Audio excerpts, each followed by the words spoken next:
Olá, viajantes! Bem-vindo a mais um episódio dos Próximos Destinos. Hoje vai ser um bate-papo que eu tava assim torcendo para dar certo. Ainda bem que ele aceitou o meu convite. A gente vai estar aqui com o comandante Beckman. Ele trabalhou anos na Latam e a gente vai conversar justamente sobre aquilo que nós todos somos apaixonados, que é aviação, que é avião. Vamos falar aqui um pouquinho de cada coisa aqui que envolve esse mundo. Então fica com a gente até o final. Não esquece, já deixa logo seu like, compartilha, comenta para chegar em mais pessoas. Eu vou pedir para você se apresentar para a gente. Posso chamar de Haroldo, né? Pode. Comandante Beckman, se apresenta para o pessoal. Bom dia. Bom, meu nome é Haroldo Beckman Pereira, mas na aviação o nome que a gente chama de nome de guerra ficou como Beckman. Isso vem em função de alguns parâmetros das empresas. Quando eu comecei na aviação comercial na Transbrasil, o meu nome de guerra ficou Beckman. Então o pessoal que me conhece na aviação me conhece como Beckman, mas pode me chamar de Haroldo. Tu começaste na Transbrasil e depois foi para a Latam? Isso, na aviação comercial foi na Transbrasil. Tá. Aí depois, quando a Transbrasil fechou em 2001, eu migrei para a TAM. Depois Certo. virou Latam. E aí, então, vamos voltar um pouquinho ao passado. Como foi que começou a tua história, a tua paixão por aviação, que tu decidiu se tornar um piloto, depois comandante? Conta pra gente um pouquinho, Haroldo. Interessante.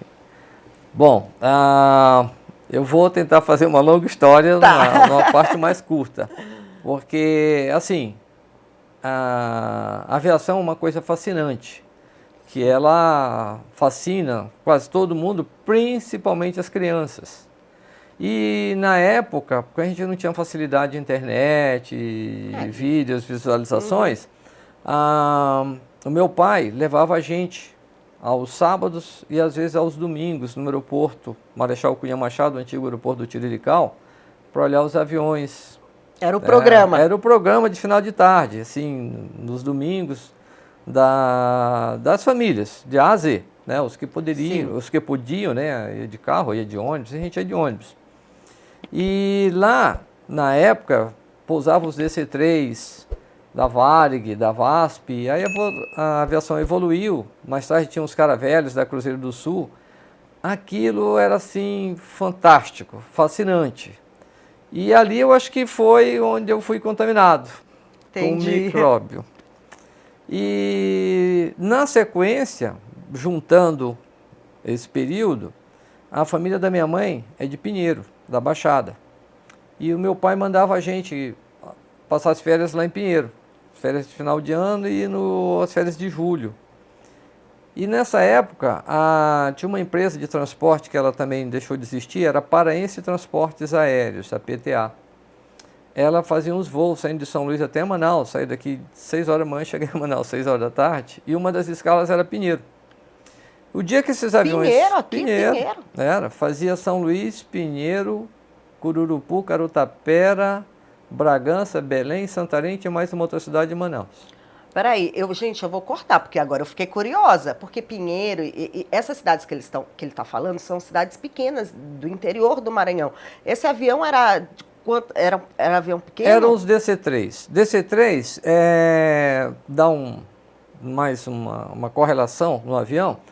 Foram aviões de transporte usados na Segunda Guerra Mundial, que ao pós-guerra eles passaram a utilização desses aviões para o transporte de passageiros. Nossa, eu não sabia disso. É o antigo DC-3. Sim, eu já tinha ouvido falar, mas eu não sabia que ele fazia esses trechos. Todas as empresas, a Varig, a VASP, a Transbrasil não teve o DC-3, mas ela teve o outro, parecido. Aí tinha a Paraense Transportes Aéreos, que tinham os DC-3, e eles faziam essas rotas. Essas rotas. A Varig e a VASP, eles operavam aqui em Benedito Leite, Barra do Corda, com DC-3, vindo do sul.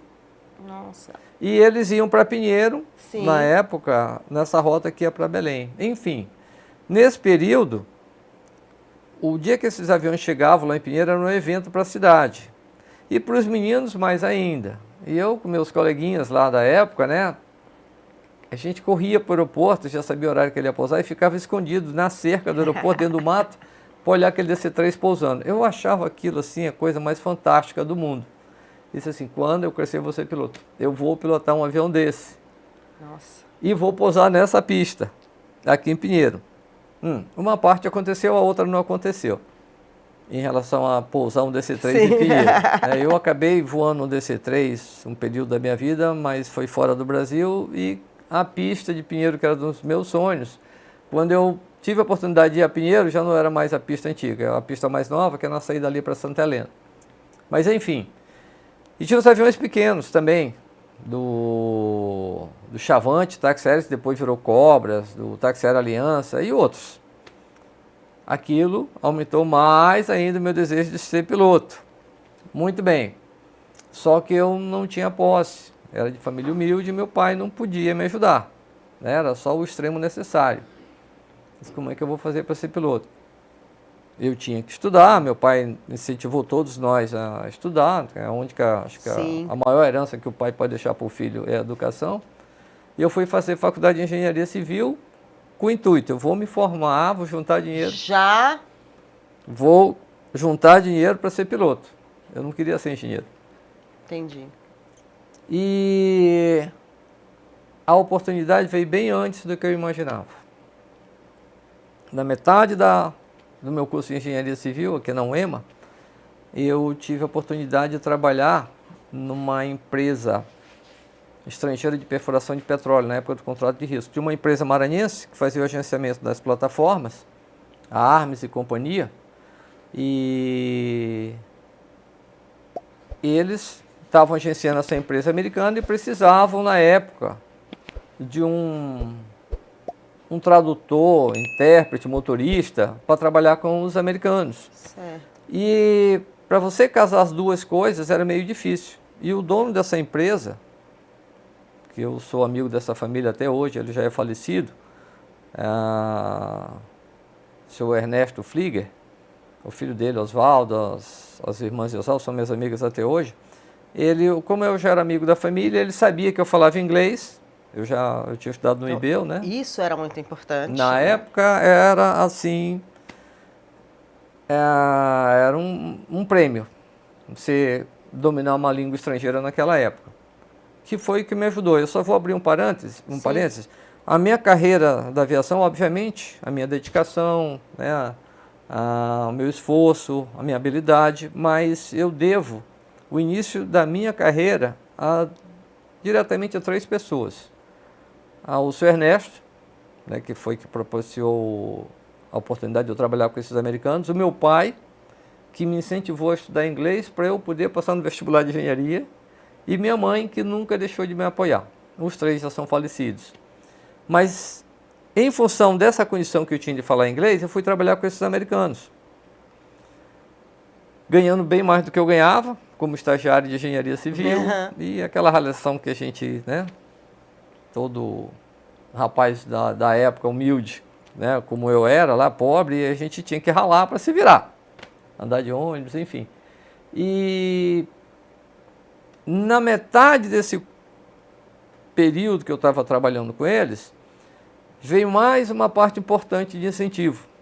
Como a gente voava para as plataformas de petróleo. Mas isso tu não trabalhava como piloto? Não, tu só como eu estava só né? assessorando os americanos. Como intérprete, como motorista, como comprador, sim. fazendo tudo que era necessário para a operação. Isso, eu tranquei a minha faculdade de engenharia, fui morar em Salvador um tempo com eles, né, porque eles transferiram para lá, e eu tranquei a faculdade para poder ganhar dinheiro, juntar dinheiro. Isso, agora eu vou juntar dinheiro, eu vou antecipar o início do meu curso. Muito bem. Nesse período, indo para as plataformas de helicóptero, eu conheci os pilotos de helicóptero das plataformas, onde eu conheci um dos mentores espirituais da minha carreira como aviador. Era o comandante Landa, que também já faleceu, Antônio Carlos Moser Landa. E o outro também, André Sansoldo, e teve mais um outro que foi piloto da Varig, Luiz Otávio Cartolano. Esses 3 caras no helicóptero, eu começava a ir para as plataformas, começava a olhar o painel ali na frente. Curioso. Eles viram a minha curiosidade, e um desses voos, que era um voo de traslado, não lembro o detalhe do voo, eu estava com o Landa tirou o copiloto e me botou na direita. Ali, Nossa. Ali, pronto. Selou o destino. direto na veia, fui contaminado, não tem antídoto para isso. Né? E eu decidi ser piloto de helicóptero. Bom, a empresa encerrou o contrato deles aqui no Brasil e foi embora. E Aí veio a segunda parte, eles me levaram embora. Me deram visto de trabalho e me levaram Que para os Estados oportunidade Unidos. Pois é. maravilhosa. Aí eu fui morar em Houston, no Texas, onde eu morei por 11 anos, trabalhando no petróleo. E lá eu fiz os meus cursos de piloto todo. Ah. Eliana, eu acho que nem nos mais alucinantes sonhos da minha vida isso Sim. passou na minha cabeça. Sim. Um rapaz aqui de São Luís do Maranhão, de uma família pobre, fazer o curso de piloto nos Estados Unidos. Mas nem se eu tivesse tomado um porre, eu ia sonhar e fazer isso. E eu estava com a faca e o queijo na mão.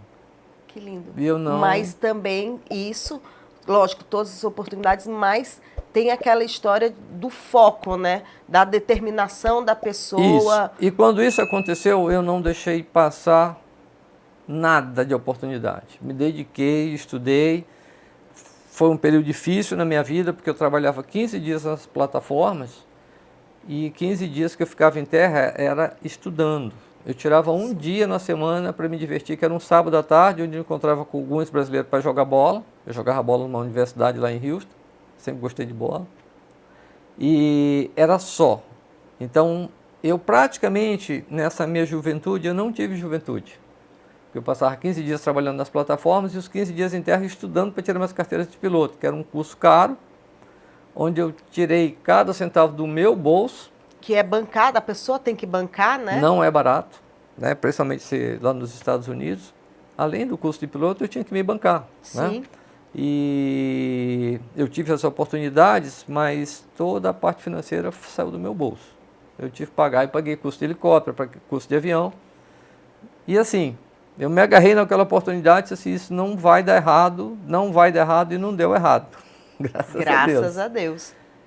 Tirei minhas licenças de piloto, fui voar para essa empresa que eu trabalhava, os últimos 2 anos lá em Houston, eu estava trabalhando para eles. Aí já foi trabalhar para eles como piloto. Nossa, aí foi assim, o sonho estava se concretizando. Haroldo, me deu uma curiosidade aí tu falando, tu fez tanto de helicóptero como de avião. É necessário fazer os dois ou tu pode escolher só fazer o curso de piloto de helicóptero ou fazer só o curso de piloto Pode, não é necessário. Eu fiz porque, como eu te falei, pessoal do helicóptero, eu me apaixonei por helicóptero. Sim. Né? E cada vez que eu ia para uma plataforma daquela, um helicóptero diferente, mais aumentava minha vontade de pilotar um helicóptero, que é diferente de avião. Só que na época o mercado ficou ruim e eu disse, não, então eu tenho que migrar de volta para o avião. E eu voava de asa delta também, através desses caras, eles me ensinaram a voar de asa delta, né? Esses 3 pilotos que eu te falei. Então, tua vida no ar. E estava tudo direcionado para eu voltar, para ir trabalhar em Macaé, morar no Rio, voar asa delta e pilotar helicóptero, tudo que eu queria. Só que o mercado ficou ruim e eu disse, não, eu tive que migrar, mudei o foco e fui só para o avião, aí esqueci o helicóptero, completamente. Comecei a trabalhar nessa empresa, né, como piloto de avião já, e aí eu tive a oportunidade de voar umas máquinas assim fantásticas. O DC-3 foi um. Existe um tempo, tipo, são 2, 3 anos, ou depende do lugar onde você faz o curso? Porque assim, faculdade tem um tempo, tá? 4 anos, 5 anos, 6 anos, depois você faz uma pós, uma especialização. O curso de piloto tem também isso? Não, você não tem assim um tempo. Você tem que ter 2 coisas, disponibilidade de dinheiro. E falar inglês? Nos Estados Unidos, sim, para você fazer o curso de piloto lá. Hoje, para você trabalhar como piloto, já é uma outra história que a gente pode abordar isso mais lá para frente. E para você fazer o curso de piloto, por exemplo, se você tem um patrocínio, né, se você tem dinheiro, e você vai viver para aquilo, você pode fazer um curso super rápido. Né? Você vai para um aeroclube no sul do país e fazer o curso super rápido. No meu caso, eu tinha que trabalhar os 15 dias para fazer água no poço. Sim. Para poder ter o dinheiro para pagar meus cursos. Então, o meu curso todo, completo, a parte que eu fiz helicóptero, toda a parte de avião, piloto comercial, instrumento, multimotor, eu demorei 2 anos e meio. Tá. Porque eu tinha que me bancar. Sim. Tá? E aí, e como foi a entrada, então, agora na aviação comercial? Pois é. Aí, nesse período, a Transbrasil, ela tinha passado um período de intervenção, que era, a Transbrasil era do comandante Omar Fontana, e questões governamentais e políticas na década de 80, começo da década de 90, ela saiu da intervenção e o comandante Omar Fontana, que ele sempre foi assim um inovador da aviação, os grandes inovadores da aviação brasileira, incentivadores, vibradores, ele, o comandante Rolim, né? O comandante Omar Fontana, ele tinha uma visão muito futurística e ele comprou os primeiros Boeing 737 com uma instrumentação diferente, né, dos convencionais, que a gente chama de EFIs. E aí os pilotos foram treinar nos Estados Unidos esse tipo de avião, 737, Vocês saíram daqui para... Eles saíram daqui para lá, eu morava lá. Tu morava lá, tá. Aí, nessa eu conheci esses pilotos da Transbrasil e conheci o segundo mentor espiritual da minha carreira como piloto, comandante Costas, comandante Sérgio Borges da Costa, que estava como instrutor, e eu tinha um amigo que trabalhava numa van, que levava os pilotos do hotel para o simulador. Sim. E esse cara era muito amigo meu, era piloto de helicóptero também, me colocou em contato com o Costa, e eu morrendo de curiosidade para conhecer um simulador de voo, um Boeing, fui com o Costa até o simulador, e ele viu, meu olho devia estar brilhando mais do que, né? E ele disse assim, cara, tu tem vontade de sentar aí? Eu disse, nossa, eu posso? Ele disse, pode.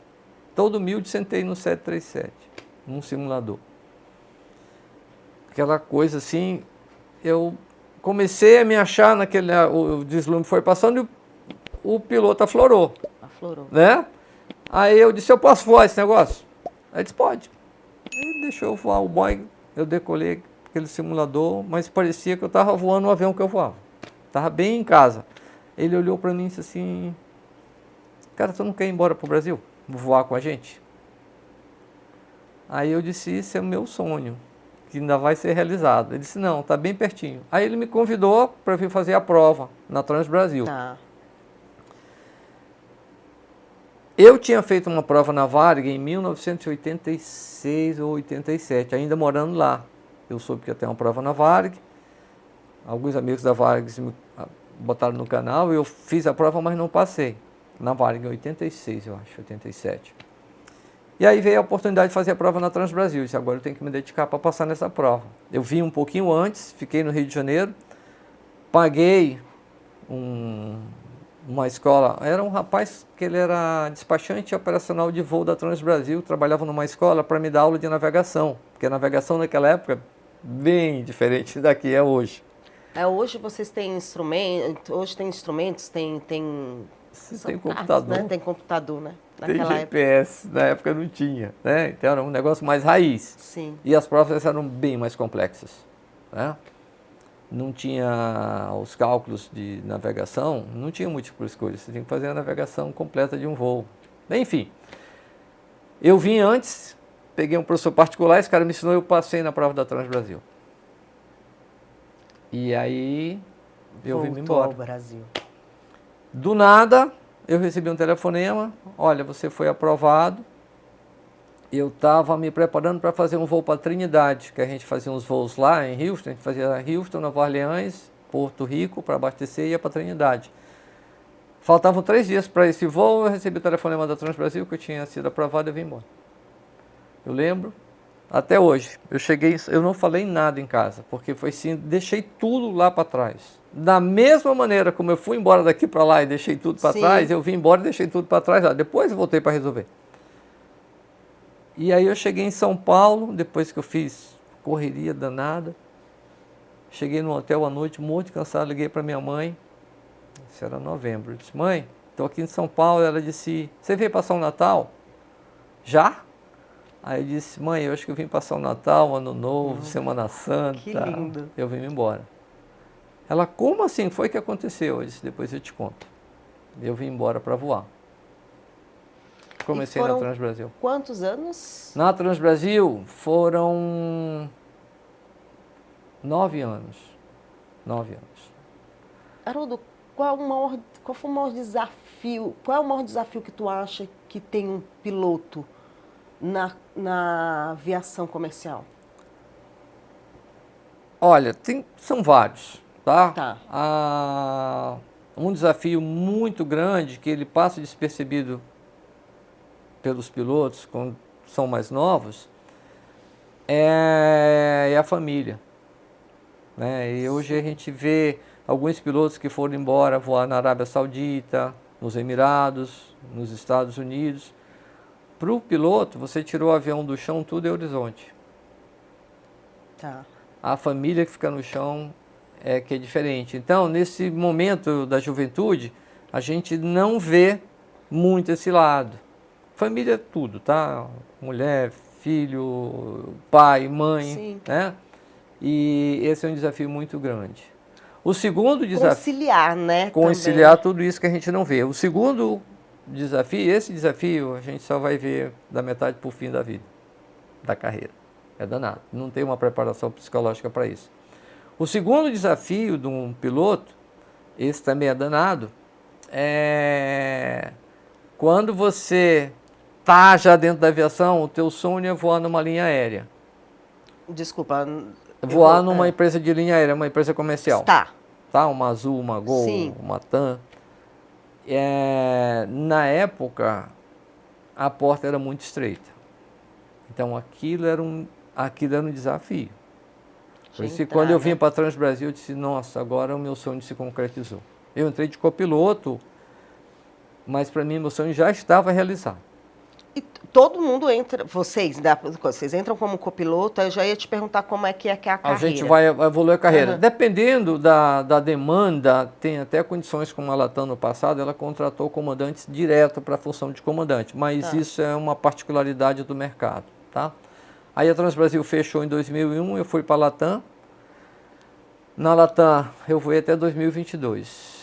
Voei... Quase 20. Praticamente 22 anos, 22 que eu fui no começo de 2001. Sim. Então, 22 na Latam, mais 9, deu 31 anos de aviação comercial. E aí, como é a carreira, até para se tiver algum menino ou menina, né, hoje em dia acompanhando a gente aí com esse sonho, como é a evolução da carreira? Olha, a evolução da carreira de um piloto, ele tem que passar pela a preparação dele para poder tirar a habilitação dele. As licenças ele começa com piloto privado. Piloto privado é a primeira licença que ele tira. Depois ele vai buscar a licença de piloto comercial. Isso vem em função de horas de voo, né? Tem uma determinação no site da ANAC. Gira em torno de umas 150, então primeiro tem que ser piloto, tipo particular, privado, e depois com tantas horas de voo é que pode... O privado não é quer dizer que é particular, privado é uma coisa, tá? Particular é outra. Tá. O piloto privado, ele não pode voar remunerado, tá? E o piloto comercial, sim, ele já adquire a condição de poder voar sendo remunerado pela função. Tem mais 2 licenças que é necessário o piloto tirar, que é voar por instrumentos.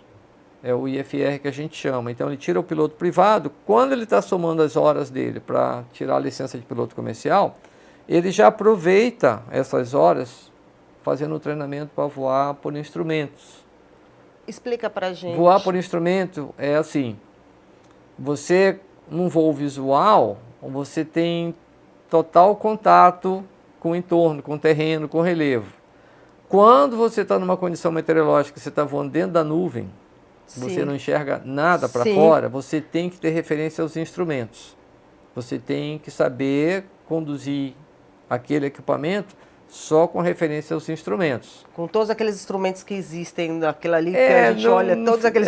Parece um monte, mas não são tantos. Eles são assim, na verdade, eles estão todos ali, que em algum momento você vai acabar usando, mas independente da fase do voo, você olha só para um. Hoje, com a tecnologia, você tem um instrumento que te mostra tudo, só naquele instrumento. Quando eu comecei a voar nos aviões mais antigos, aí sim, você tinha vários instrumentos, você tinha que fazer várias leituras. Você olha aquele cockpit, é assim que chama, né? Cockpit. Eu falo, gente, é tanto botão, é tanta coisa que eu fico imaginando vocês ali. Fica olhando para tudo quanto é lá, mas não, né? Vai evoluindo. Por fases do voo você gerencia, né? Enfim. Aí você tem que aprender, depois você aprende a voar por instrumentos, só com referência a instrumentos, sem olhar para fora, você, se for voar um avião que tem mais de um motor, você tem que ter uma certificação, uma habilitação, né? Não é certificação, uma habilitação, para voar avião de 2 motores. Você vai aprender a voar um avião de mais de um motor, só com o motor, caso o outro motor falhe. Tem técnicas. Você tem que fazer um curso para isso. Então, você fez piloto privado. No caminho, para tirar o teu comercial, você tem que ter voo por instrumento, multimotor, você tira o comercial. Sim. Muito bem. Não para aí.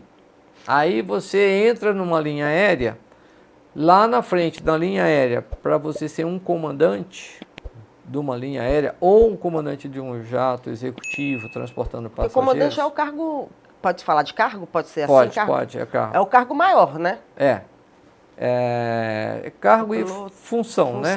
Função. No caso seria função. Um comandante de uma linha aérea, um comandante de um jato executivo ou de um táxi aéreo, mesmo que não seja jato, ele na função de comandante transportando passageiro, ele tem que ter uma outra habilitação que a gente chama piloto de linha aérea, PLA. Né? Que é uma outra habilitação. Essa habilitação, você tem que somar mais horas, mais de 1.000 horas de voo, de experiência, né? Ter um mínimo de horas de voo como comandante, né? E aí você tem que fazer uma outra prova, uma outra avaliação. Aí sim, essa você atinge o que a gente chama na aviação o topo da cadeia alimentícia, né? Do piloto. Piloto privado, IFR, multimotor, piloto comercial e piloto de linha aérea. Certo. Tá? E aí quando entra numa, como você entrou na Transbrasil como copiloto, e aí depois vai ganhando horas de voo, e aí vai passando para piloto, e depois que passa para comandante. Isso. Exatamente. Você vai adquirindo experiência e as empresas têm lá os mínimos de horas, né, necessários para você ser comandante, isso em acordo com o que a agência, no caso a ANAC, ela determina para a tua empresa. Eu quero que meus pilotos agora só saiam comandantes quando eles tiverem 3.500 horas de voo nesses equipamentos, tá? De acordo com a regulamentação.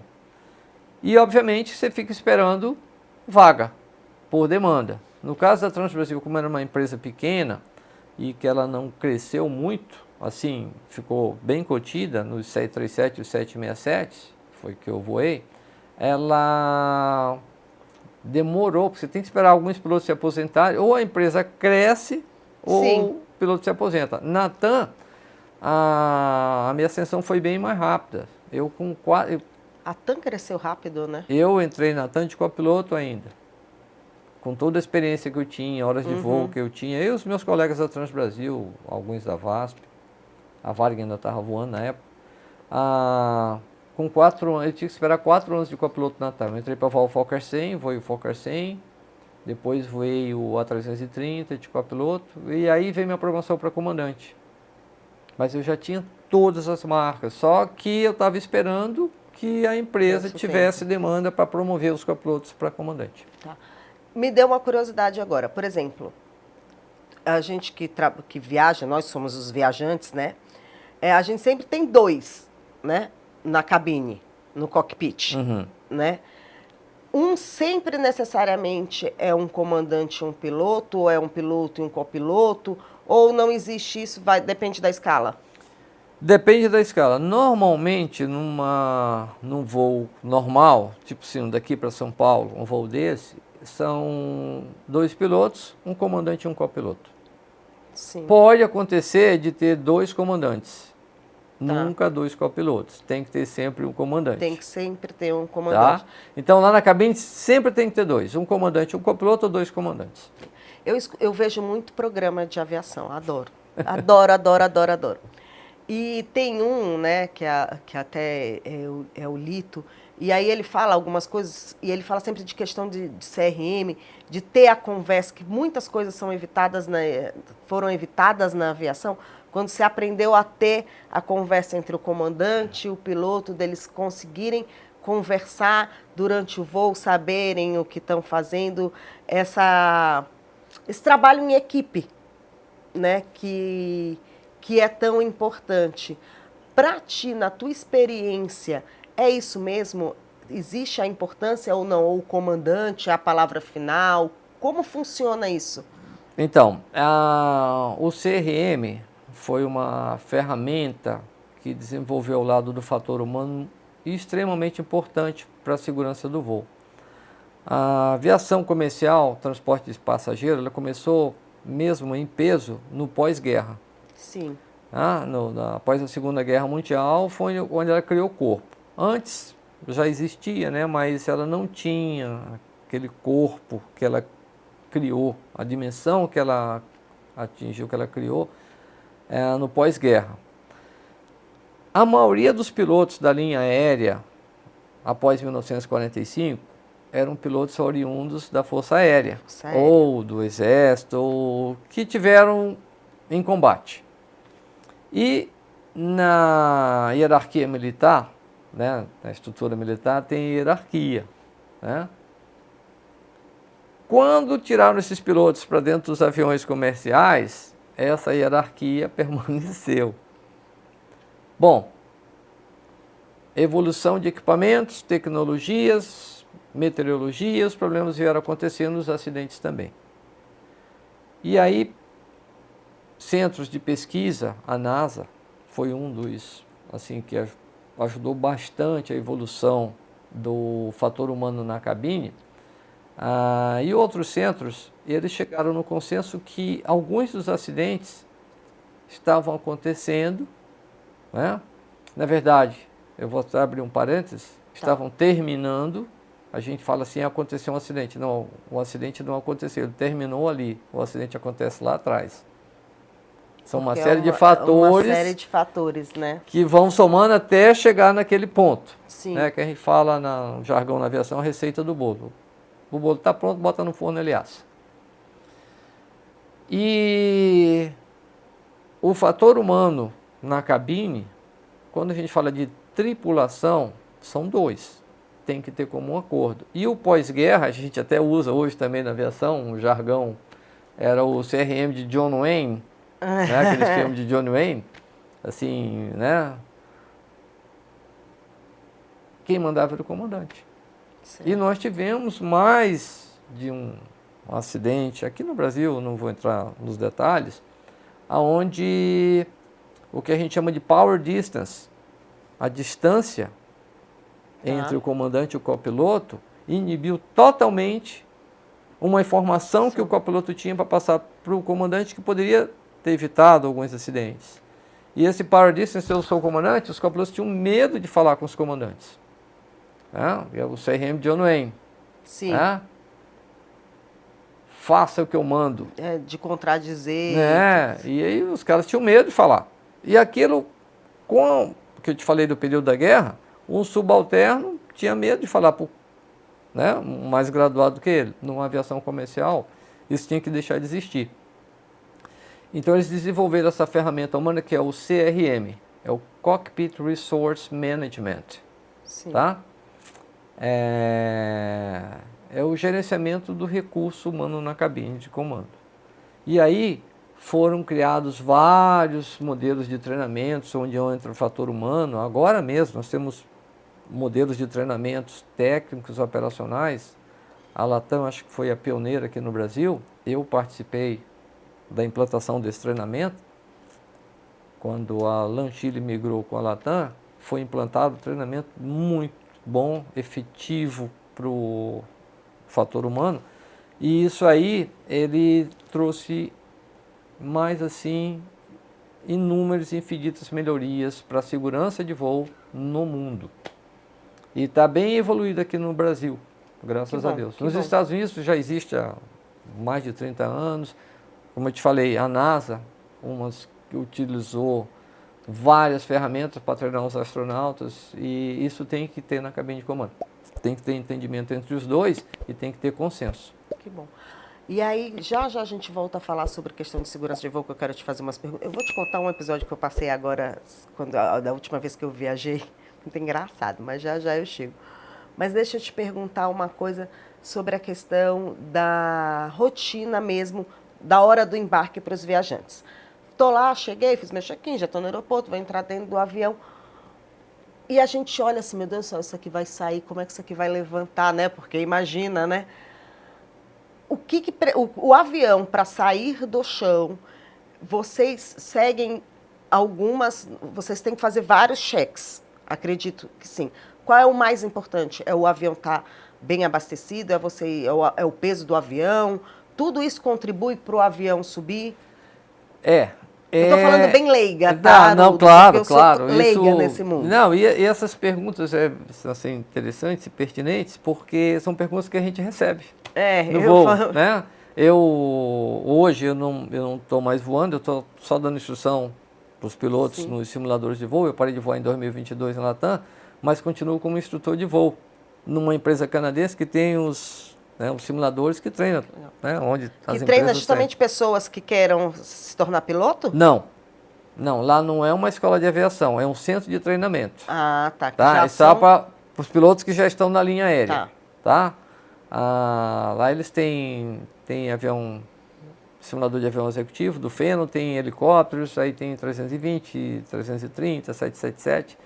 A Azul treina lá, a Gol treina lá, Latam treina lá, vários, enfim. E eu trabalho nesse centro de instrução, que eu já trabalhava antes como piloto da TAM. Mas vamos lá. E aí, são várias perguntas que a gente recebe. Né? Até hoje, eu andando de extra, eu recebo esse tipo de pergunta. E para o leigo, então, às vezes, quando você está descendo ali no finger, que a gente chama, né, na ponte, você olha lá na cabine, os caras estão mexendo, estão trabalhando, estão apertando o botão. Ali tem toda uma preparação do voo. Então, tem o planejamento. Então, quando a gente chega no avião, para aquele voo, um voo São Luís, São Paulo, já tem um plano de voo com toda uma preparação. É uma cadeia, tá? Então, a gente já sabe quantos passageiros, já sabe quanto vai ter de carga, o tempo de voo, já sabe como é que está a meteorologia, eles já determinam o combustível, e ali naquele momento a gente faz uma análise de todo esse pacote, faz o planejamento, né? Hoje é tudo eletrônico, né?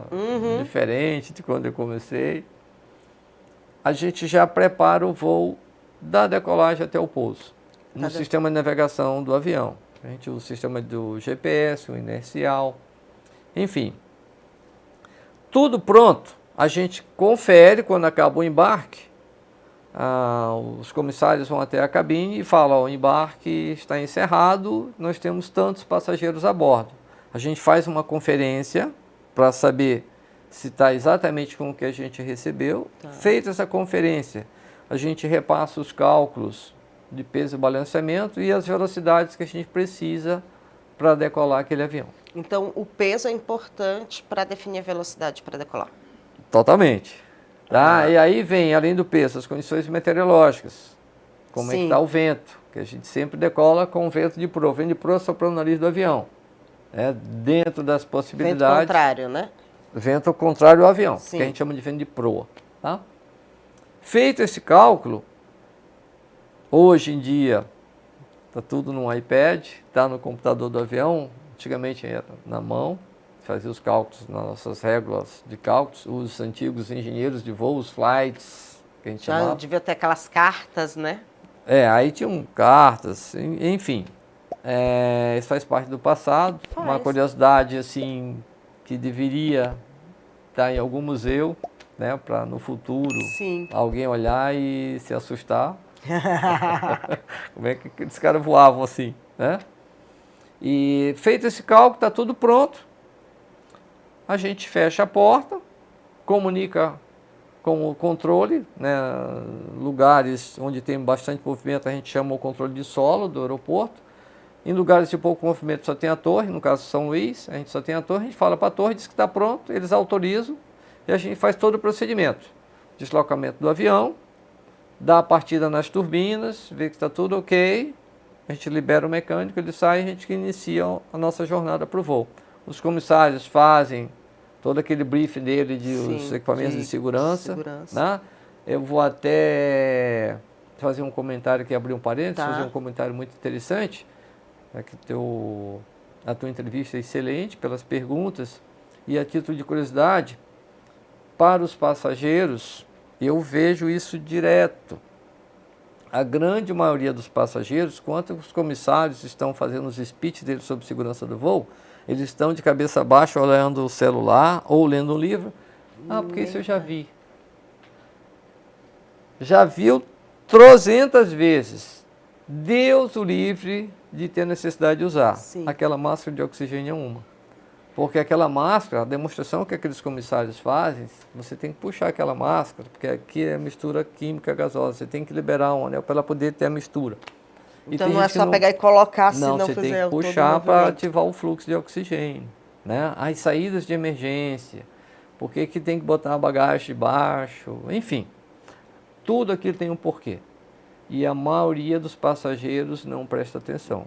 Então, minha recomendação nas próximas viagens, quando o comissário estiver fazendo o speech de segurança, presta atenção. Eu presto atenção até hoje.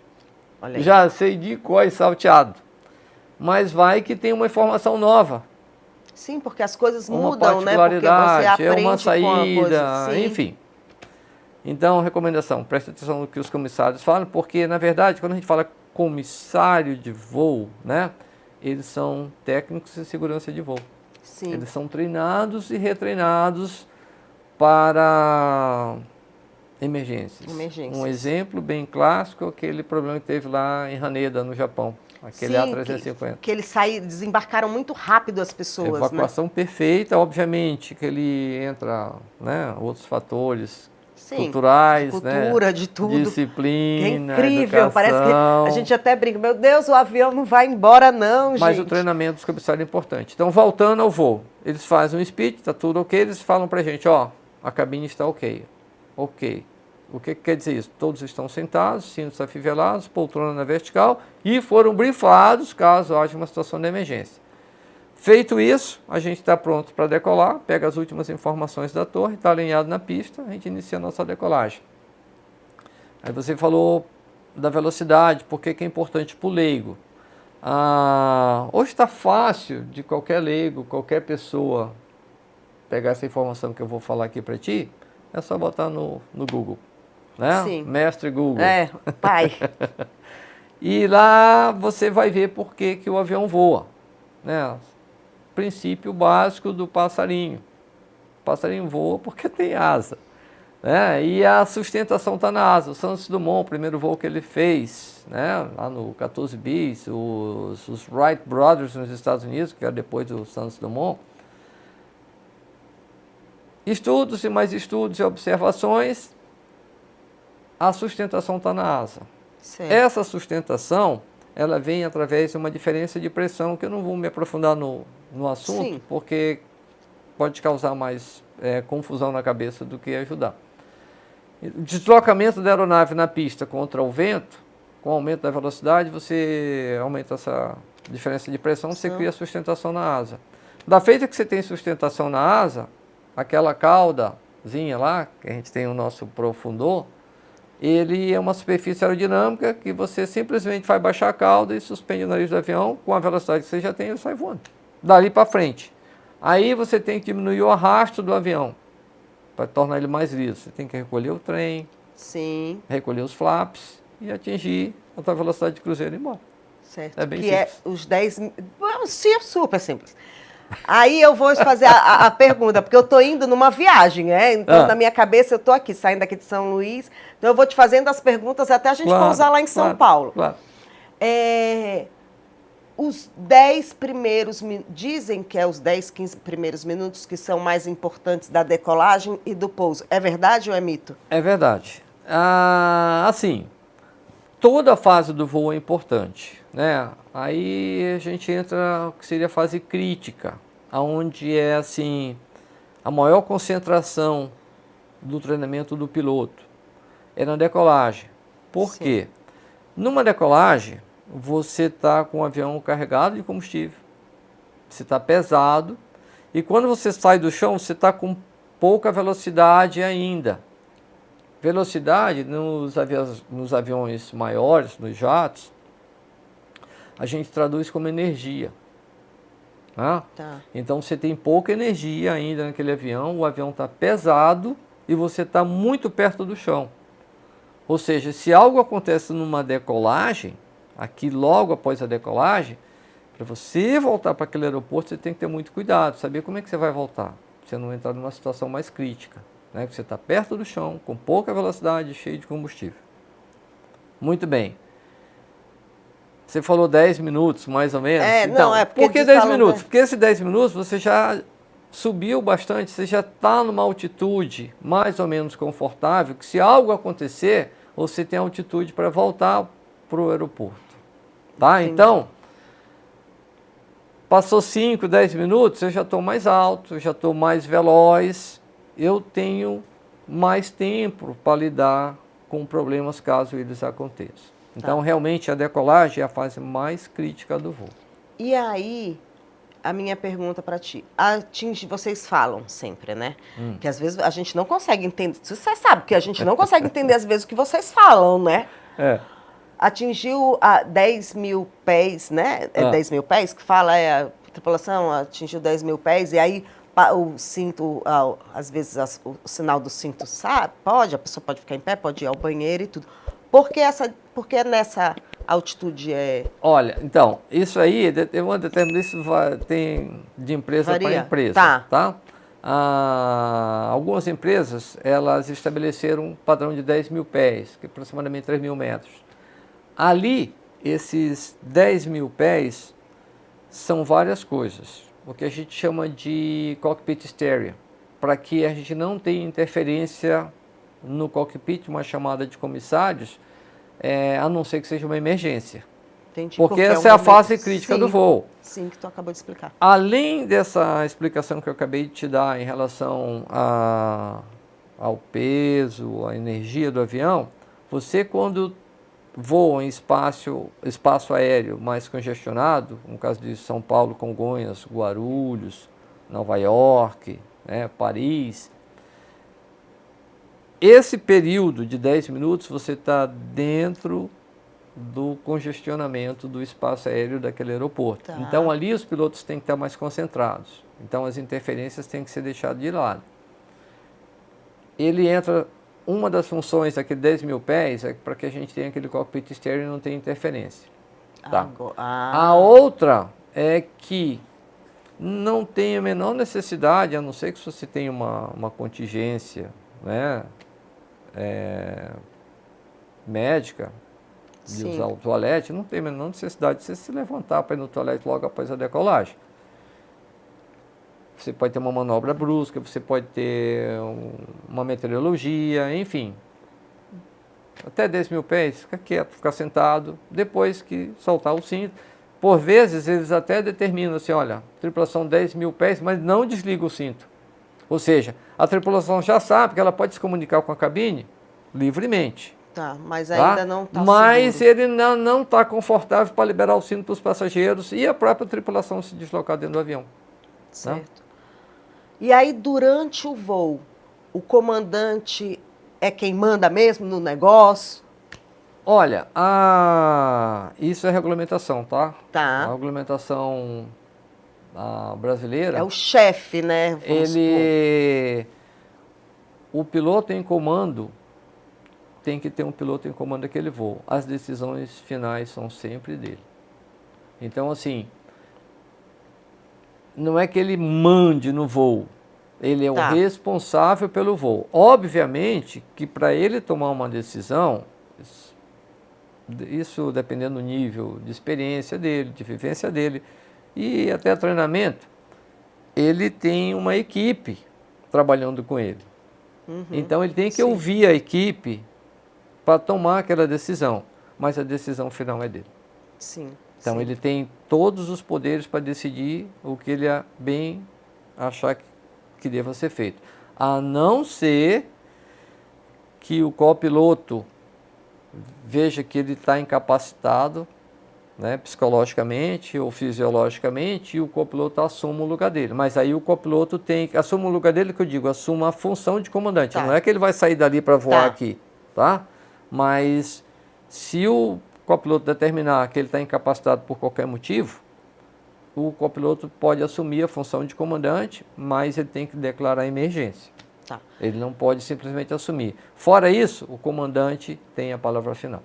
E aí é o comandante que como é que eu posso Decola. dizer? Que decola? É o comandante que decola e que pousa? Não. Os dois são treinados. Tá. Os dois podem decolar e treinar. Tá? O treinamento é feito para os dois. Normalmente, a gente alterna. A gente faz uma etapa, que é uma etapa. Eu decolo e pouso, e ele decola e pousa. Então, eu vou fazer um voo São Luís, Brasília, Guarulhos. Eu decolo de São Luís e pouso em Brasília. Ele decola de Brasília e pousa em Guarulhos. A não ser que algumas pistas, alguns aeroportos, a empresa determine que naquele aeroporto, em função do tamanho de pista, comprimento de pista, quem pousa é o comandante. Aí o copiloto não pode pousar naqueles determinados aeroportos. Ou condições meteorológicas adversas, que a empresa determina. No Manual Geral de Operações da empresa, ela diz assim, ó, em determinados aeroportos, em condição meteorológica adversa, o que seria? Chuva moderada. Quem opera é o comandante. Tá. Mas os dois podem voar. Entendi. E durante o voo agora, estamos Em cruzeiro. em cruzeiro, né? Por que é chamado de cruzeiro, falar nisso? A altitude de cruzeiro é uma altitude onde a gente programa o voo, onde a gente vai ter o melhor custo-benefício, onde você vai ter uma velocidade com menos consumo de combustível. Esse nível quem determina o despachante operacional de voo. Isso vem em função do peso e da meteorologia. Então, se você está mais pesado, a própria aerodinâmica do avião não te permite para o nível mais alto, né? A performance daquele avião não te permite ir para o nível mais alto. Então, você tem que ficar no nível mais baixo. O nível mais baixo, você vai consumir mais combustível. Sim. Então, à medida que você consome aquele combustível e o avião ficar mais leve, você pode subir, tá? Em voos longos, voo para a Europa, é difícil notar, né? Porque você já vai estar dormindo, já está vendo eu não filme. durmo. Eu não durmo e eu tenho que sentar na cadeira do corredor, porque eu levanto toda hora, apesar de não falarem para não fazer isso, que já a gente vai falar sobre isso, mas eu levanto toda hora, eu fico agoniada. Então, num voo mais longo, você tem vários níveis daqui para a Europa. Você começa no nível mais baixo, vai subindo. No voo direto para São Paulo, você já vai para o teu nível de cruzeiro. Aquele nível de cruzeiro é o nível que você sobe, atinge, e ali você vai ter um voo mais linear em relação ao consumo. Tá? Falam muito, eu já ouvi falar assim para os leigos entenderem, que são pistas, né? Toda aqui para São Paulo, e aí aquela história que existem estradas, aerovias, não é isso? Ligando São Luís a São Paulo. É assim? Sim. Nós temos para todos os destinos que a gente chama de aerovias, né? São estradas, né? Que a gente utiliza de orientação de rumo, de direção. Essas aerovias hoje, elas são basicamente, quase todas, a grande maioria, determinadas pelo GPS. São as rotas traçadas pelo GPS. E algumas posições ainda utilizam, mas é bem raro, o sistema inercial. Tá? Então, normalmente as empresas, elas utilizam a mesma aerovia, né? De ponto A a ponto B. Tem várias aerovias que você pode utilizar caso, por exemplo, eu estou indo para Brasília e tem uma formação meteorológica muito grande na minha rota. Eu posso fazer um desvio dessa formação meteorológica, voltar para a minha aerovia anterior ou buscar uma aerovia paralela, que, por exemplo, está saindo de Teresina para Brasília.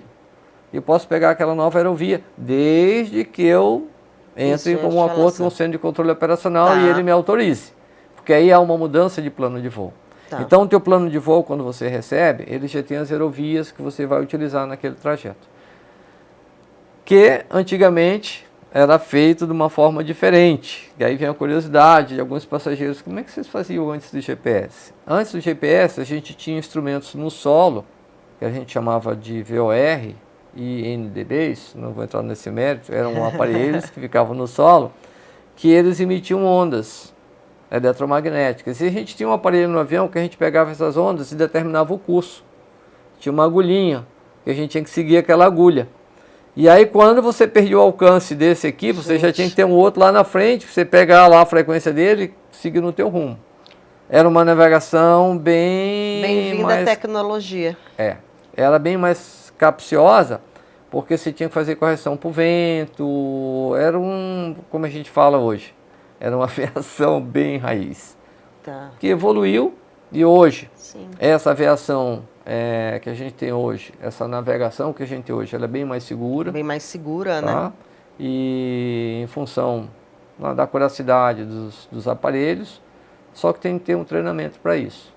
E não esquecendo que, se toda essa tecnologia falhar, você tem que saber operar o avião de uma maneira mais básica.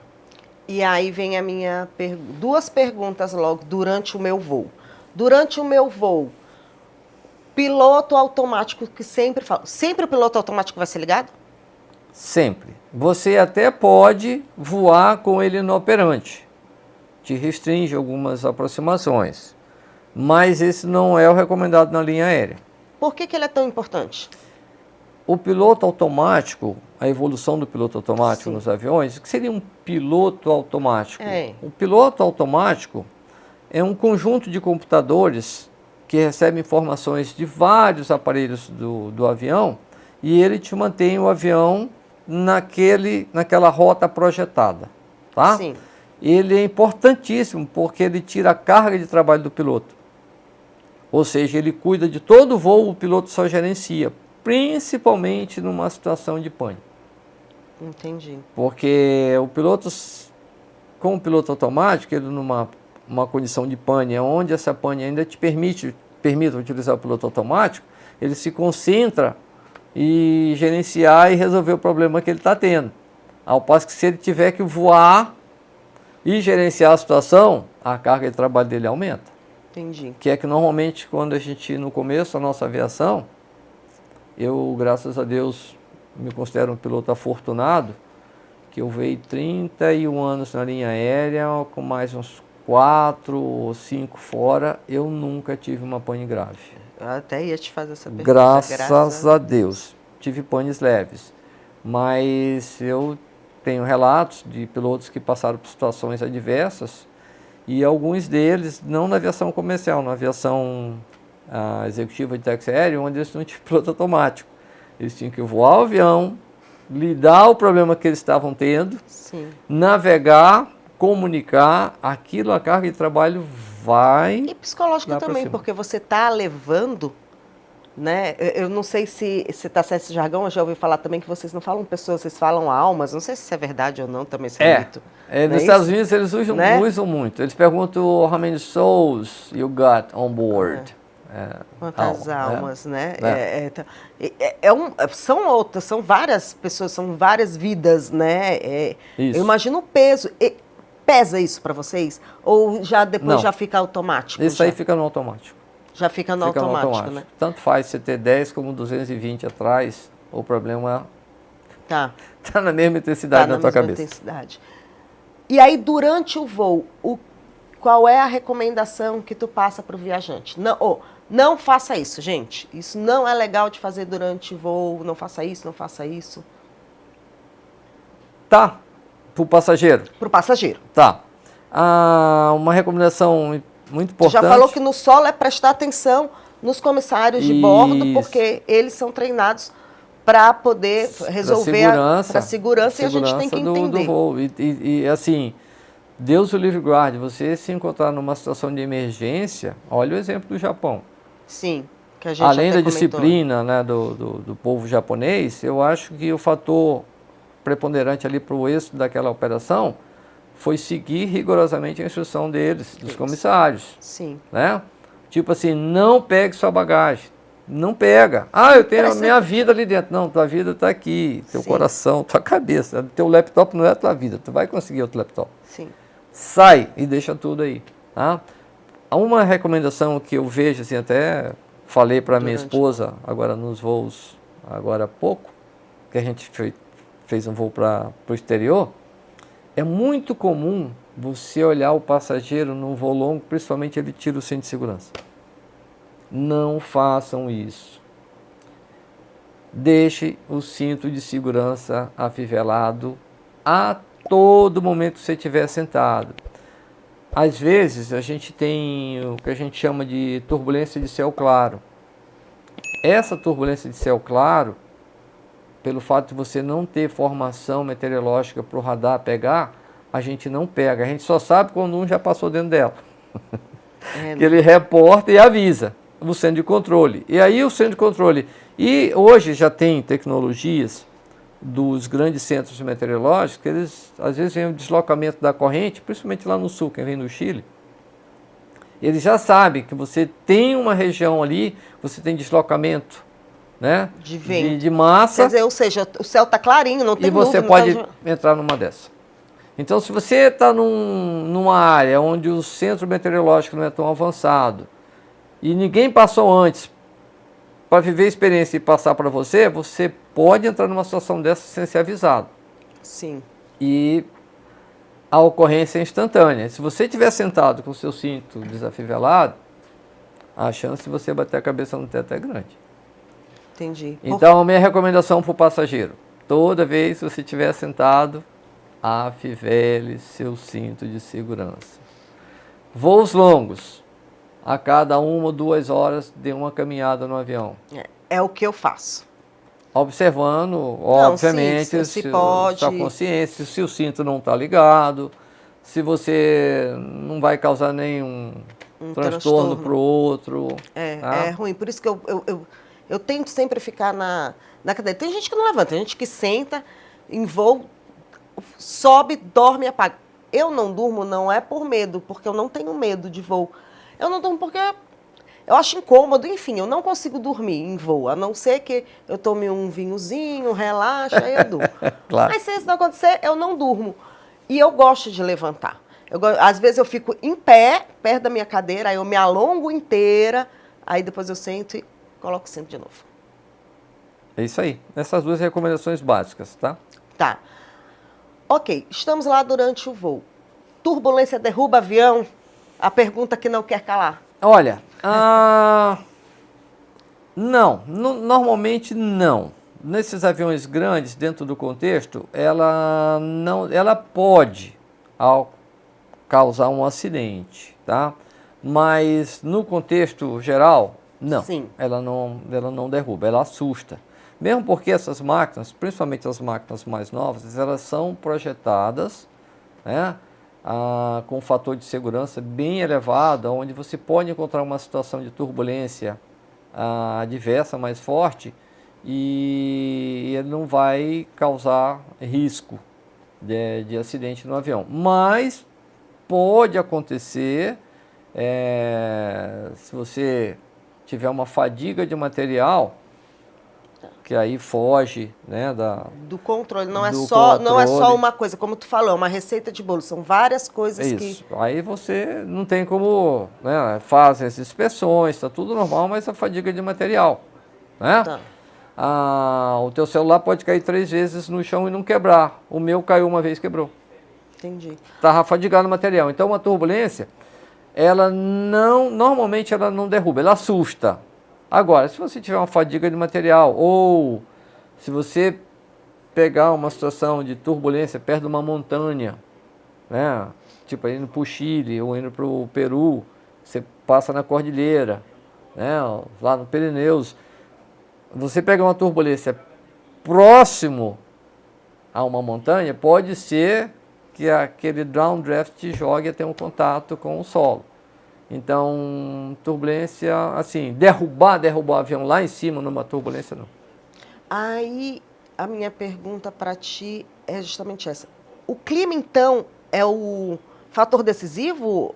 A meteorologia é o fator decisivo para ter um voo tranquilo ou não tranquilo? Ou existe algum outro fator que seja mais decisivo do que o clima? Não, são vários fatores para você ter um voo tranquilo. Tá? O clima, ele tem uma boa fatia, né? A meteorologia, né? O teu planejamento, você... A minha mãe não embarca em chuva, ela saiu uma vez, estava chovendo em São Paulo, ela mudou o horário, ela não teve quem fizesse ela embarcar. Por exemplo, agora esse período de chuva aqui na nossa região. Então você está vindo de São Paulo para cá. E aí você pega a informação meteorológica que está chovendo. São Luís está chovendo, Teresina está chovendo, Fortaleza, Belém. Você já tem que se preparar com um pouquinho a mais de combustível caso você precise ir para o céu alternado. Tá? Então a meteorologia ela é importante. Mas o que é importante também para você ter um voo seguro? O planejamento do teu voo, as condições dos pilotos, fadiga é um negócio seríssimo que hoje está em estudos, né, os estudos mais avançados nas grandes empresas, em função das escalas dos pilotos. A fadiga é um fator contribuinte para as situações não desejadas. Então, tu tem meteorologia, tu tem a condição física e emocional do piloto, tu tens o planejamento do voo, tu tem a condição técnica da aeronave, né? Então isso é um pacote. Eu diria que a meteorologia era uma boa fatia, mas não é tudo. Tá, mas enquanto você está naquela nuvem, eu vou voltar aqui no assunto, porque, gente, foi o que aconteceu comigo agora. Sério, eu já viajei várias vezes, eu não tenho medo daquelas turbulências leves, já aconteceu tudo. Mas agora, descendo em São Paulo, em Guarulhos, agora em fevereiro, foi a primeira vez que parece que eu tive a sensação de que simplesmente o avião estava solto. Eu sei que ele está solto, mas assim, que ele tinha perdido sustentabilidade, eu sei lá. Porque ele deu um downgrade, é assim que fala? Não sei. Eu sei que ele desceu, Haroldo. Ele desceu, sabe aquele negócio que todo mundo... Gente, mas foi. E estava pesado a nuvem, preta, assim, você não enxergava nada. E parecia que ele estava solto. Olha, eu peguei meu celular o mais rápido possível e escrevi, assim, Eu posso até imaginar que você escreveu. Eu fui no grupo da minha família e falei assim, pessoal, amo vocês, tô em paz. E fiquei com o botãozinho e falei, meu Deus do céu, se acontecer alguma coisa eu vou apertar nesse negócio. Olha, mas eu sei que foi tão assim, que depois que o avião...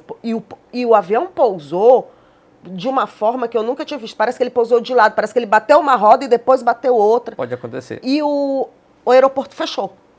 Estava tão pesado que o aeroporto fechou. Acho que nós fomos o último. Pode acontecer. Avião. Sério, eu fiquei...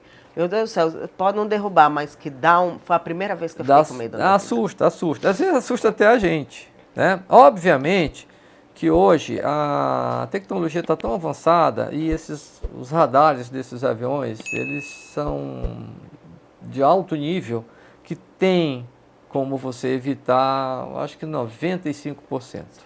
É o meio de transporte mais seguro, E aí né? você tem que ver o treinamento do piloto, você tem que ver a experiência do piloto, né? Sim. Que ele pode já antecipar o que espera ele ali na frente sem confiar muito só no radar. Isso é um pacote, tá? Então, um piloto mais experiente, ele já passou por outras situações, ele já sabe o que espera ele.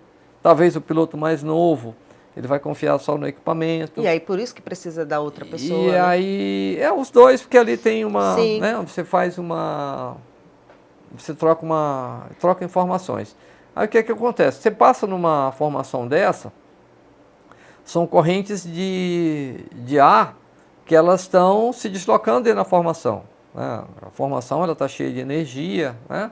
Está dissipando, e essas correntes elas estão subindo e descendo. Se tiver curiosidade, depois vê no YouTube, né? Formações meteorológicas, como é que funciona dentro da nuvem de um CB, um cumulonimbus, que é uma combinação de nuvens. A nuvem do tipo cúmulos misturado com o nimbus, que a gente chama de CB, que é o terror da aviação. Você passa numa nuvem dessa, num momento de atividade, ela é muito forte, tem muita energia. Aí o que acontece? Você está se deslocando em alta velocidade, aquela corrente dali, ela joga esse avião para cima, lá na frente tem outra jogando esse avião para baixo, ele vai fazer isso.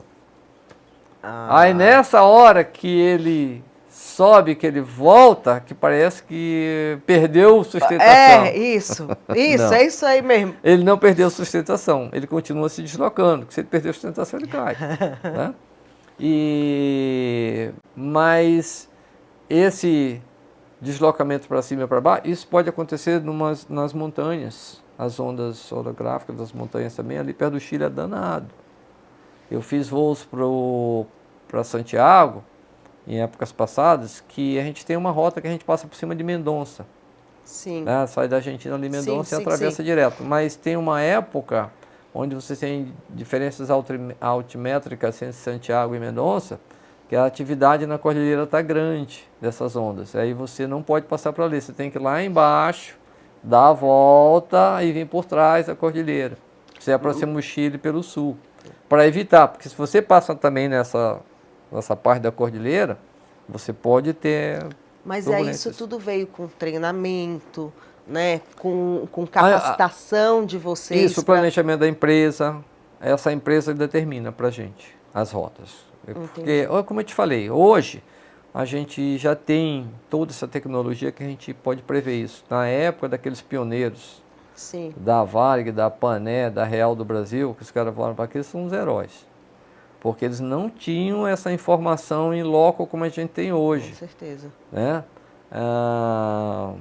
Hoje, teu tablet aí, nos a guiando. gente faz voo para qualquer lugar do mundo com esse tablet, se tiver o programa certo aí. Sim. Daqui, dessa sala, a gente pode programar para onde a gente quiser. Eu vejo a meteorologia, eu vejo tudo através daí. Aqueles caras não tinham isso. Então, realmente era mais complicado. Verdade. Então vamos pousar o nosso avião. A gente falou dos 10 primeiros minutos, falamos durante o voo. Na hora do pouso, o que é importante para o piloto, para o comandante? O que é importante para os passageiros? Olha, como todas as fases do voo, o planejamento. Tá? Então o piloto ele tem que se preparar e tem que se planejar para o pouso. Nenhum pouso é igual ao outro. Todos são diferentes. E... assim, a parte do pouso é importante um planejamento e ela é um pouquinho menos arriscada do que a decolagem, porque no pouso você já está mais leve. Sim. Né? Você tem altitude, se algo acontecer você ainda está alto, você ainda pode chegar na pista, diferente da decolagem, né? Que a gente comentou lá atrás. E aí você tem que ver aonde você está aproximando. Né? Se você vai levar a meteorologia, se ela está favorável para aquela aproximação, o relevo no entorno do aeroporto, né? Por exemplo, se vai aproximar em Guarulhos, tem morro ali por perto.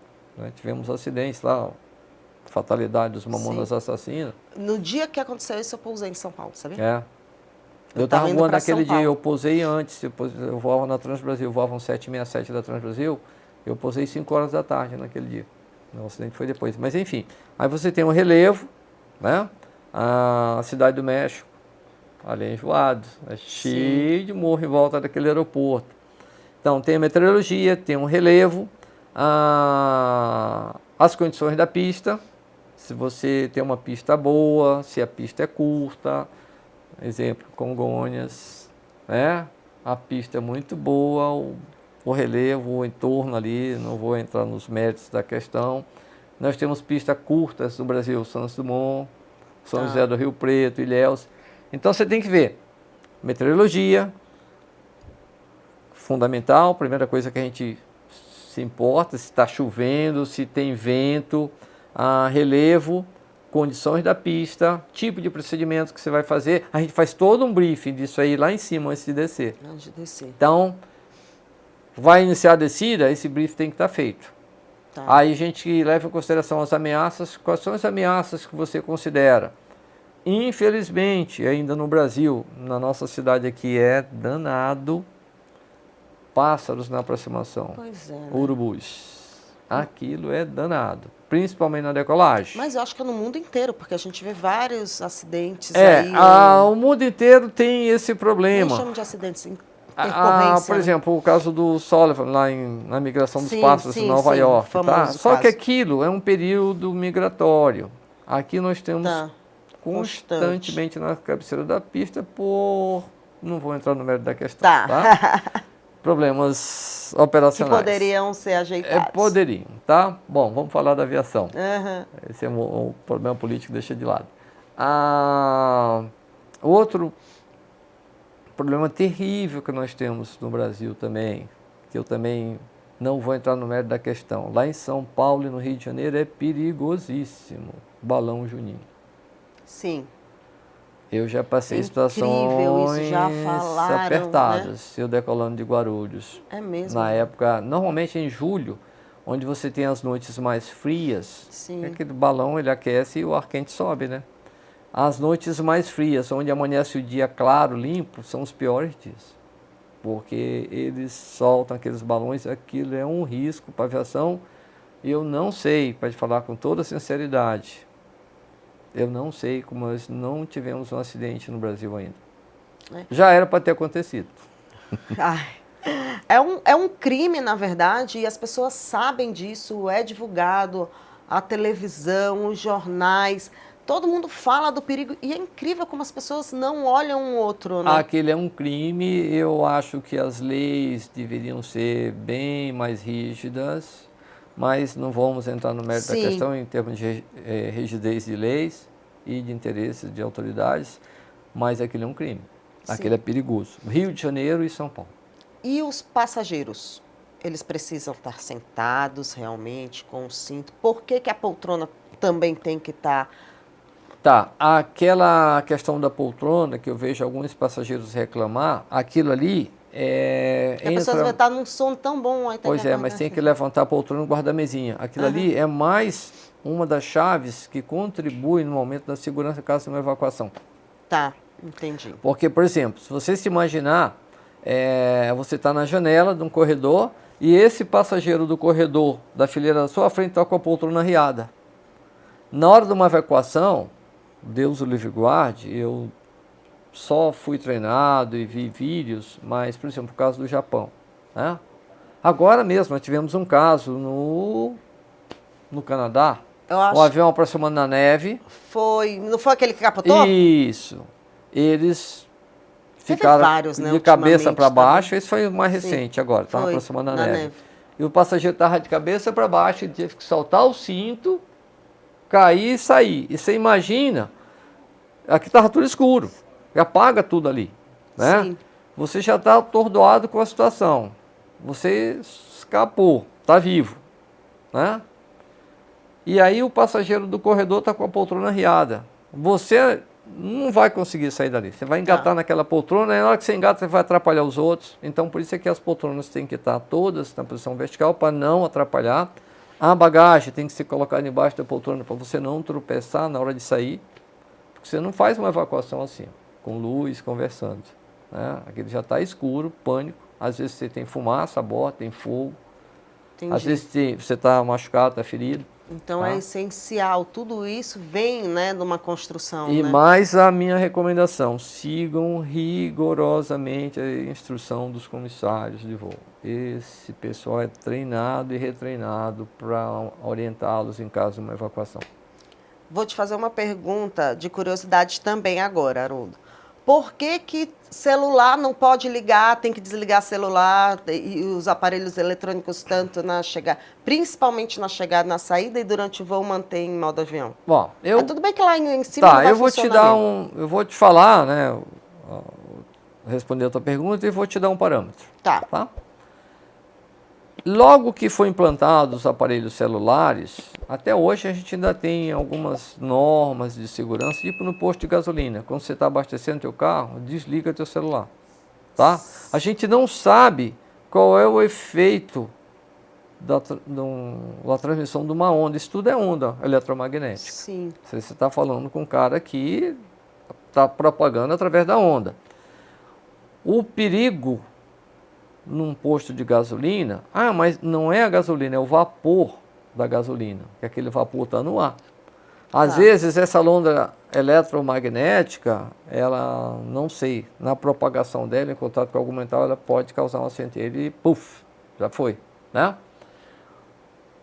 Nos aviões, quando começou esse negócio do celular, havia estudos, esses estudos eles são feitos antes de liberarem esses aparelhos para os voos. A comunicação de dentro do avião, a nossa comunicação do piloto com as torres de controle, a antena do avião está fora do avião. Então o nosso equipamento está aqui dentro, mas a antena que vai receber e vai transmitir está fora do avião. Ela está fora dessa área confinada. Surgiram os mitos que a transmissão de um celular poderia interferir numa aproximação do avião. Tá. Você está fazendo uma aproximação em Frankfurt no inverno, na neve, em Nova York, ou em Guarulhos, nessa época do inverno lá, que fecha, tem muito nevoeiro em Guarulhos. Se você faz uma transmissão com o celular e, por algum motivo, essa onda interfere com o sinal que esse avião está recebendo do chão, você pode interferir naquela aproximação e causar um risco para a aproximação. Você está fazendo uma aproximação visual em São Luís do Maranhão, Fortaleza, em Teresina, Jijoca, Jericoacoara, não vai fazer a menor diferença porque eu estou vendo o aeroporto. Se eu ver qualquer discrepância nos meus aparelhos, aqui, no meu voo por instrumento, que eu não estou mais voando por instrumento, eu desacoplo o piloto automático e eu pouso. Não corre risco nenhum. Com a evolução, né, da tecnologia, das pesquisas, disseram, não foi provado que teve nenhum acidente causado porque estava usando o celular, parará, estatística. E, inclusive, nós temos internet hoje a bordo dos aviões. Tem. Mas o problema é que essa internet, a antena, está fora do avião. Então, não tem nada provado de uso de celular, né? Mas fica a minha recomendação. Eu, como passageiro, eu não uso meu celular. Nem para decolagem, nem para o pouso. Pô, comandante, mas o senhor acabou de dizer, sim, eu acabei de dizer que um voo visual não faz a menor diferença. É hábito meu. Mas não se sabe se vai ser que não vai fazer a menor diferença. Você está com emergência em casa? Eu vou usar um jargão que a gente usa aqui, né? Até comentei com minha esposa hoje de manhã num trânsito aí. Você vai tirar alguém da forca? Sim. Se você não ligar aquele celular, vai morrer alguém? Não, então deixa desligado. Então é precaução. Meu voo está atrasado, eu preciso pegar uma conexão, espera pousar, não vai fazer a menor diferença. Pousou durante o táxi, os comissários falam, agora pode usar e tal. Entendi. Nos Estados Unidos falam, now you can text, né? Bom, Haroldo, pousamos o nosso avião em paz, graças a Deus, né? Falamos sobre... Tem um mundo ainda para a gente falar, várias coisas, várias perguntas que ficaram aqui. A gente vai fazer um segundo episódio. Claro. Aí eu já vou logo deixar... comentem aqui quais são as perguntas que vocês querem que o Haroldo responda, que da próxima vez que ele vier o comandante Beckman, ele vai estar respondendo essas perguntas, vai ser uma coisa bem legal, então deixem seus comentários aí, curtem, compartilhem, deixem seus comentários, para a gente poder estar fazendo essas perguntas numa próxima oportunidade. Eu agora vou fazer um bate-bola contigo, para a gente encerrar o nosso papo de hoje, tá? Vamos? Pode ser? Pode. Qual foi a viagem mais inesquecível que você já fez? Como piloto ou passageiro? Como piloto. Como piloto? Uma viagem aproximando em Viena no inverno debaixo de neve.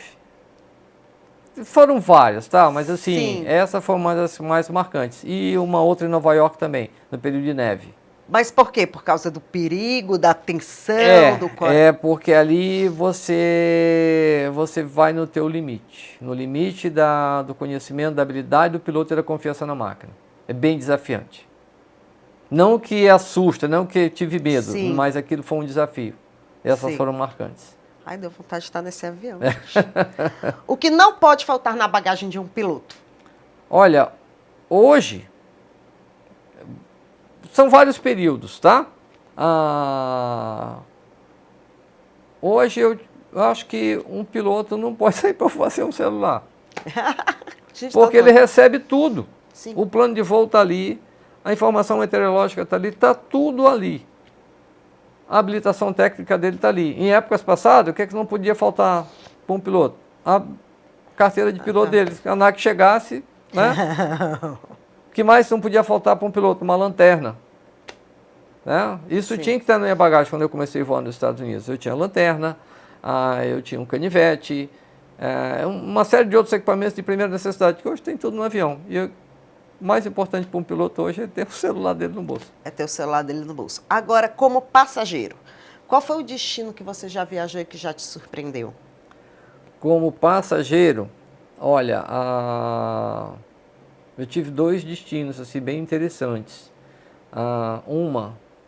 Eu fui para Machu Picchu, aproximando em Cusco.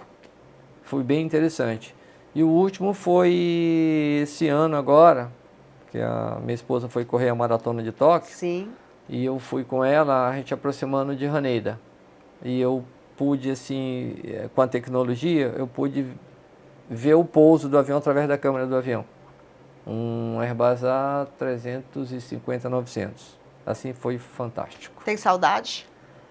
De voar ou de voar como passageiro? Não, de voar. Passageiro, eu sei que tu tá voando aí para vários destinos. Tenho. Assim, o piloto ainda está aqui, tá? Ele não aposentou ainda. Eu gosto muito de voar. E, assim, eu me sinto mais confortável porque eu estou podendo passar um pouco da minha experiência para os outros pilotos mais novos. Mas ainda gosto de voar. Avião pequeno, qualquer tipo de avião. Que bom.